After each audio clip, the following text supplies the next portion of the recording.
Hi అండి, అందరికీ నమస్తే. మిస్టర్ రాక్షసుడు పార్ట్ 6 మీటింగ్ అయిపోయాక అందరికీ ఎవరి ప్లేస్ ఎక్కడో చెప్పి అందరినీ 5 మెంబర్స్ గా డివైడ్ చేశారు.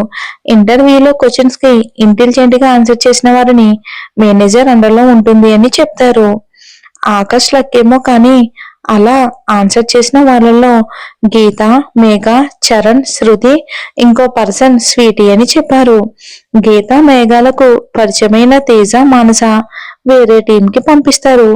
వీళ్ళందరూ ఒకరికొకరు పరిచయం ఉండడంతో కొత్తగా వచ్చిన స్వీటీతో మాట్లాడుతూ ఉండగా వాళ్ళ 5 మెంబర్స్ ని సిఇఓ క్యాబిన్ కి రమ్మని ప్యూన్ చెప్పడంతో ఆ 5 మెంబర్స్ టీం సిఇఓ క్యాబిన్ దగ్గరికి వెళ్తూ అందరి సర్టిఫికేట్స్ ప్రాసెస్ కూడా అన్ని మీటింగ్ హాల్లోనే చేశారుగా, మనల్ని మాత్రం ఎందుకని స్పెషల్ గా సిఇఓ క్యాబిన్ కి పిలుస్తున్నారు అని వాళ్ళల్లో వాళ్ళే మాట్లాడుకుంటూ ఉండగా ఈ లోపు చరణ్ వెళ్తే తెలుస్తుందిగా అని వాళ్ళతో అనడంతో అందరూ సిఇఓ క్యాబిన్ వైపుకు కదిలారు. ఇక ఇదంతా చూస్తున్న గీత మేఘతో చాలా లో వాయిస్ తో, మేఘ నాకెందుకో భయం వేస్తుంది. ఎందుకే పొద్దుటే నన్ను పట్టుకుంది సిఇఓ విరాజ్ సార్, మర్చిపోయావా? అయితే ఇప్పుడు ఏమయ్యింది అలా అంటావేంటి? ఆయనకి అసలే కోపం పొగరు. మరి నన్ను పడకుండా పట్టుకుంటే కనీసం థ్యాంక్ యూ కూడా చెప్పలేదు. ఇప్పుడు ఏమంటారో అని భయం వేస్తుంది.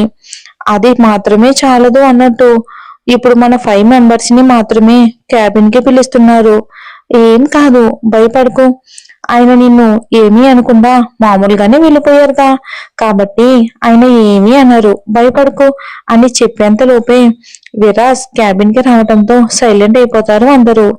విరాజ్, చారి గారు ప్రాజెక్ట్ గురించి డిస్కస్ చేస్తూ ఉండగానే ఎక్స్క్యూజ్ మీ సార్ అని వినిపించింది. కమిన్ అని అనగానే ఆ 5 మెంబర్స్ వచ్చి ఆ సర్టిఫికేట్స్ చారి గారికి సబ్మిట్ చేస్తూ ఉన్నారు.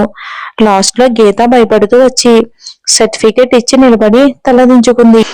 ఇక తను బయట క్యాబిన్ బయట ఉండగానే విరాజ్ కి మళ్ళీ ఏదో పాజిటివ్ ఫీలింగ్ తనని తాకడంతో ఇక వచ్చే క్యాండిడేట్ ని చూస్తున్న టైంలో లాస్ట్ లో నిలబడి తల దించుకుని ఉన్న గీతపై విరాజ్ చూపు ఆగిపోయింది.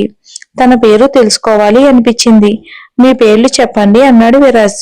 అందరూ వరుసగా పేర్లు చెప్పడంతో గీత టర్న్ వచ్చేసరికి ఆశల భయంతో ఉన్న గీతకి క్యాబిన్ దగ్గరికి రాగానే పెరిగే గుండె వేగంతో అసలేమీ పట్టించుకోకుండా అలానే ఉండిపోయింది. అది చూసిన మేఘ చిన్నగా గీతాన్ని కదిలించి నీ పేరు చెప్పవే అని చిన్నగా అనగానే గీత తేరుకుని అందరూ తన వైపే చూస్తూ ఉండడంతో గీత సారీ గీతిక సార్ అని చెప్పి విరాజ్ వైపు చూడగానే ఆయన తననే అపురూపంగా చూస్తూ ఉంటాడు. ఇక సీన్ స్టార్టింగ్ నుంచి విరాజ్ ని అబ్జర్వ్ చేస్తున్న చారీ గారు విరాజ్ ని బాబు అని పిలవడంతో మన హీరో బాబు ఈ లోకంలోకి వచ్చి మిగతా అందరి వైపు చూస్తూ ఉంటాడు. చూడండి, మిమ్మల్ని మీ ఇంటెలిజెన్స్ కారణంగా మా మేనేజర్ ఆకాష్ కింద ఉంచడం జరిగింది. 1 మంత్ ఆకాష్ అండర్లో ఉండి ట్రైన్ అవ్వండి. మీ క్యాలిబర్ బట్టి మీ పొజిషన్ ఉంటుంది. కానీ వర్క్ లో చిన్న తేడా వచ్చినా ఐ వాంట్ పనిష్. ఇది ఒక మంచి opportunity, so prove your self అని వాళ్ళ వైపు చూస్తూ అని మళ్ళీ చారి గారి వైపుకు తిరిగి వాళ్ళ సర్టిఫికేట్స్ అని ఓకే కదా చారి గారు? ఓకే బాబు, ఇంకా ఆకాష్ కి వీళ్ళని అలర్ట్ చేయండి, కాల్ ఆకాష్ అని విరాజ్ చెప్పడంతో చారి గారు ప్యూన్ ని పిలవడానికని పంపించి లోపలికి వస్తారు. విరాజ్ మాత్రం తను చెప్పాల్సింది అయిన వెంటనే గీత వైపు అలానే చూస్తూ ఉంటాడు. అందరూ విరాజ్ గురించి కొద్దో గొప్ప తెలిసి ఉండడంతో విరాజ్ ని చూసే ధైర్యం ఎవ్వరూ చేయలేదు. కాబట్టి వాళ్ళకి విరాజ్ గీతని చూస్తున్న విషయం తెలీదు. లోపలికి వచ్చిన చారి గారు విరాజ్ ని అలా చూసి ఆయన అనుభవంతో ఏదో అర్థమై చిన్నగా నవ్వుకుంటారు. అక్కడ ఆకాష్ తన బంగారం ఎక్కడుందో తెలియక వెళ్లి చూద్దామంటే ఎక్కడ నాన్న కంట్లో పడతాడో అన్న భయంతో క్యాబిన్ లో ఎటూ కదలేక అలానే సిస్టమ్ చూస్తూ ఉండగా ఈలోపు ప్యూన్ వచ్చి సార్ రమ్మంటున్నారు అని చెప్పడంతో ఇప్పుడు వీడికి ఏం గుర్తుకొచ్చిందో అని అనుకుంటూ రూమ్ లోకి ఎంటర్ అవుతాడు ఆకాష్. అలా చూస్తూ ఉన్న విరాజ్ ని ఆకాష్ రాక డిస్టర్బ్ చేసింది. రూమ్ లోకి వచ్చిన ఆకాష్ అక్కడున్న వాళ్లతో మేఘాన్ని చూసి కళ్ళు వెలిగిపోయాయి. విరాజ్ తల తిప్పి ఆకాష్ అని 2 సార్లు పిలిచినా పలక్కపోవడంతో ఇంకా ఆకాష్ బాబు తేరుకోక తప్పలేదు పాపం. చెప్పండి సార్ అని ఫుల్ ప్రొఫెషనల్ లుక్ తో మారిపోయాడు. ఆకాష్ లో ఈ క్వాలిటీ అంటే విరాజ్ కి చాలా ఇష్టం. ఎక్కడ ఎలా ఉండాలో అలానే ఉంటాడు. దానికి విరాజ్ మాట్లాడుతూ, చూడండి మిస్టర్ ఆకాష్, మీరు ఈ 5 మెంబర్స్ ను ట్రైన్ చేయాలి. వీళ్ళని 1 మంత్ లో ఎఫిషియెంట్ గా తయారు చేయటం మీ బాధ్యత. Okay sir, I will give my best sir. సరే, అందరూ వెళ్ళి వర్క్ మొదలు పెట్టండి. అందరూ ఓకే సార్ అని చెప్పి వెళ్ళిపోయారు. గీత లాస్ట్ లో వెళ్తూ విరాజ్ మాట్లాడుతున్నప్పుడు దించిన తల మళ్ళీ ఇప్పుడు ఎత్తి విరాజ్ ని చూడటంతో గీతని అలా చూడడానికే వెయిట్ చేస్తున్నట్టు విరాజ్ చూపు అలా మలచకుండానే అలా చూడడంతో గీత సైలెంట్ గా వెళ్ళిపోతుంది. అంతలో చారీ గారు బాబు అని పిలవడంతో ఏంటి అన్నట్టు చూస్తాడు.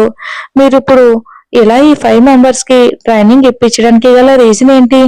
వీళ్ళకు కూడా మిగతా వాళ్ళలాగే ట్రైనింగ్ ఇవ్వచ్చు కదా అని అంటారు చారీ గారు. దానికి విరాజ్ కూల్ గా చూస్తూ, మనం చేసే విజయ ప్రాజెక్ట్ గురించి చాలా కేర్ఫుల్ గా హ్యాండిల్ చేయాలి. దానికి ఒక సిన్సియర్ టీం అవసరం. అలా అని మిగతా స్టాఫ్ సిన్సియర్ కాదా అని మీరు అనుకోవచ్చు. మిగతా స్టాఫ్ వేరే ప్రాజెక్ట్ చేయడానికి అవసరం. అందుకే ఇప్పుడు ఈ న్యూ స్టాఫ్ అవసరం. వీళ్ళను కూడా అంత ఈజీగా ప్రాజెక్ట్ లోకి ఎంటర్ చేయము. ఈ మంత్ లో వాళ్ళ వర్క్ సాటిస్ఫాక్షన్ గా ఉంటేనే ప్రాజెక్ట్ లోకి ఎంటర్ చేస్తాం. లేదంటే లేదు. లేదంటే ఇక నార్మల్ స్టాఫ్ గానే కంటిన్యూ అవుతారు అని చెప్పి బయటికి వెళ్ళిపోతాడు. క్యాబిన్ బయటికి వెళ్ళిన మేఘ గీతని, ఏంటే నువ్వు పూర్తి పేరు ఎందుకు చెప్పలేదు? అలా అంటావేంటి? నాకు అసలు టెన్షన్ తో మాటే బయటకు రాలేదు. అందుకే కంగారులో పూర్తి పేరు చెప్పలేదు. అయినా నీకెందుకు అంత భయం? ఆయన మనలో మామూలు మనిషే. నువ్వంతలా భయపడకు, నార్మల్ గా ఉండు అని మేఘ గీతతో అనడంతో గీత అని చెప్పి ఆకాష్ ని చూడటంతో మేఘాని కళ్ళు ఆర్పకుండా చూస్తూ కనిపించడంతో ఆకాష్ మేఘ వైపు చూడగానే మేఘ కూడా అలాగే చూస్తూ ఉంటుంది. ఈ విషయం ఏదో తేడాగా ఉంది, తెలుసుకోవాలి అని అనుకుంటుంది గీత. ఇప్పుడు వీళ్ళని కదిలించాలి, లేదంటే రోజంతా ఇలానే ఉండేలా ఉన్నారు. సార్ అని ఆకాష్ ని అలాని పిలవగానే ఆకాష్ మేఘ ఒక్కసారిగా తేరుకుని ఆకాష్ అందరికీ వాళ్ళు చేయాల్సిన వర్క్ అంతా ఎక్స్ప్లెయిన్ చేసి తన క్యాబిన్ కి వెళ్ళిపోయాడు. ఇంకా అందరూ వాళ్ళ వర్క్ లో పడిపోయారు బిజీగా. సిద్ధార్థ్ గారు, ఆనంద్ గారు వేరే బ్రాంచ్ లో వర్క్ ఉండడంతో అక్కడికి వెళ్ళిపోతారు. అందరూ వర్క్ లో ఆఫీస్ టైం అయిపోవడంతో చిన్నగా అందరూ కూడా ఇంటికి బయలుదేరతారు. గీత మేఘ హాస్టల్ కి వెళ్లి రామ్ సీత గారితో మాట్లాడి భోజనం చేసి రూమ్ లోకి వెళ్ళిపోతారు. ఏదో ఆలోచనలో ఉన్న మేఘను గీత గమనించి, ఏంటే ఏమన్నావు? నేనేమన్నానే? ఆకాష్ సార్ గురించి ఆలోచిస్తున్నావా అని అన్నాను. మేఘ దానికి కవర్ చేసుకుంటూ, అయినా ఆయన గురించి నేనెందుకు ఆలోచిస్తా అని టాపిక్ డైవర్ట్ చేయడానికి చూస్తుంది. అదే మార్నింగ్ నువ్వు సార్ అంతసేపు పట్టుకున్నా ఏమీ అనలేదు కదా, ఎందుకా అని ఆలోచిస్తున్నా. నువ్వంతలా ఆలోచించాల్సిన అవసరం లేదే. నీకు మార్నింగే చెప్పా కదా షాక్ తో అలా ఉండిపోయాను అని. అయినా నువ్వు టాపిక్ డైవర్ట్ చేయకుండా నీ విషయం చెప్పు. దానికి మేఘ, నాకు మీ దగ్గర దాచడం అసలు ఇష్టం లేదే. ఆకాష్ సార్ నాకు బాగా నచ్చారు. I think love at first sight. నేను ఆయన్ని చూసింది ఈ రోజు కాదే, వారం రోజుల క్రితం సిగ్నల్ దగ్గర చూశాను. అప్పుడే ఎక్కేశారు నా మైండ్ లోకి. అప్పుడు కన్ఫర్మేషన్ కోసం వెయిట్ చేశా. ఈ రోజు కన్ఫర్మ్ అయిపోయింది. ఇంకా ఆకాష్ గారు మనసులో ఏముందో తెలుసుకుని చెప్తా. దానికి గీతు, నాకు చాలా సంతోషంగా ఉంది మేఘ అని మేఘాని హత్తుకుంటుంది ఆనందంగా. కానీ నేను ఆకాష్ గారికి ప్రపోజ్ చేసేది మీ లైఫ్ సెట్ అయిన తర్వాతే. దానికి గీత, ఏంటే అలా మాట్లాడుతున్నావు? నీకు తెలుసు నాకు పెళ్లి అవన్నీ ఇష్టం లేదు అని. నువ్వే చెప్పావు, అది నీ నిర్ణయం. ఇక ఇక ఇది నా నిర్ణయం. నీ నిర్ణయాన్ని నేను మార్చుకోమని చెప్పలేదు. అలాగే నా నిర్ణయం మార్చుకోమని నువ్వు చెప్పొద్దు అని సైలెంట్ గా వెళ్ళి పడుకుంటుంది. నాకు తెలిసి గీత, నేను ఇలా అనకపోతే నువ్వు ఎప్పటికీ ఈ నిర్ణయం మార్చుకోవడానికి ఒప్పుకోవు. నీకెలా చెప్పను మేఘ? ఇప్పటికే విరాజ్ సార్ నాకు దగ్గరలో ఉన్నప్పుడు పెరిగిన గుండె సవడికి ఏం పేరు పెట్టాలో తెలియక ఆలోచిస్తూ ఉంటే నువ్వు ఇప్పుడు ఇలా మాట్లాడి నా మదిలో సంఘర్షణను ఇంకా పెంచుకో అని అనుకుంటూ పడుకున్న మేఘాన్ని చూస్తూ ఆలోచిస్తూ పడుకుంటుంది గీతు. ఇక్కడ విరాజ్ ఆకాష్లు కలిసి ఇంటికి వచ్చేసరికి జానకి రఘురామ్ గారు హాల్లో కూర్చుని ఉంటారు.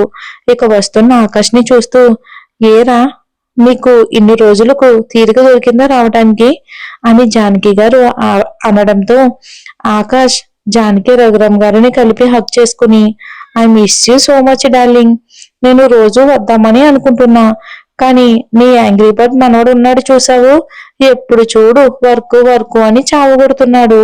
రే అని విరాజ్ దగ్గరికి వచ్చేంతలోపే లలిత గారు వచ్చి చిన్న నువ్వు ముందు వెళ్ళి ఫ్రెష్ అయ్యిరా అని అనగానే విరాజ్ రూమ్ లోకి వెళ్ళిపోతాడు.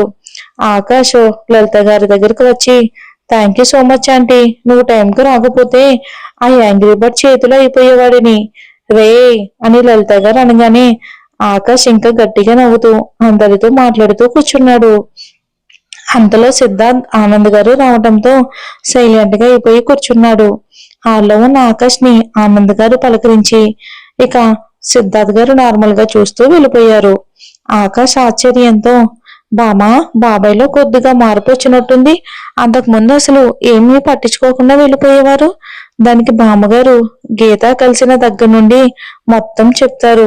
వాడిలో మార్పు మొదలయ్యింది, ఇంకా చెన్నైలో మార్పు ఎప్పుడొస్తుందో ఏంటో అని అంటారు జానకి గారు. దానికి ఆకాష్ ఆఫీస్ లో జరిగింది మొత్తం చెప్తాడు. దానికి జానకి గారు సంతోషపడి అయితే వాడిని ఇప్పుడే అమ్మాయి అంటే ఇష్టమే ఏమో అని కనుక్కుంటా అని అనగానే పాప జానకి కొంచెం తట్టుకో, అక్కడ ఉన్నది ది గ్రేట్ విరాజ్ నందన్ వర్మ. మనం ఎలా అనుకుంటున్నామని తెలిస్తే వాడి ఈగోతో ఇప్పుడే ఆ ఫీలింగ్స్ కి చెక్ పెట్టేస్తాడు. అందుకే నేను కూడా వాడిని ఏమీ కదిలించలేదు, నువ్వు కూడా వాడిని ఏమీ కదిలించొద్దు అని చెప్పడంతో జానకి రఘురామ్ గారికి అదే సరైనది అనిపించడంతో సైలెంట్ అయిపోతారు.